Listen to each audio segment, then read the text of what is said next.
کی ہدایت بھی کی۔ اکبری نے تجاہل عارفانہ کا مظاہرہ کیا۔ کٹنی حجن کا روپ دھار کر اس محلے میں وارد ہوئی اور خود ساختہ تبرکات سے اہل محلہ کو جہان حسرت میں مبتلا کر دیا۔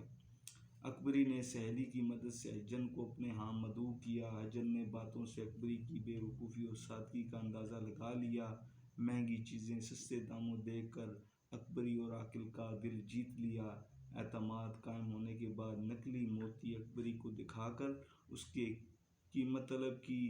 اکبری نے اپنا زیور اس کے روبرو رکھ دیا۔ کٹنی نے زیور کو آراستہ کروانے کی خدمت پیش کی اور اکبری نے اپنی نوکرانی کو ساتھ چلنے کا کہا۔ راہ میں ناک کی کیل کے بہانے کٹنی نے نوکرانی کو گھر بھیجا اور خود غائب ہو گئی۔ بہت تلاش پر بھی نہ مل سکی۔ اس حجن نے دیگر اہل محلہ کو بھی طرح طرح کے چکروں میں الجھا کر ان کے زیور لوٹ رکھے تھے۔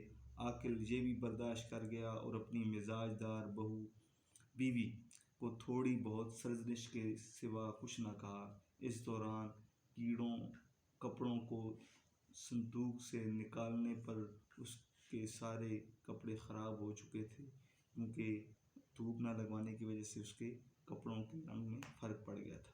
یہ اس کا پہلا حصہ تھا۔ اگلا حصہ ہم انشاءاللہ اس کی دوسری بہن عسکری بیگم کا احوال سنائیں گے۔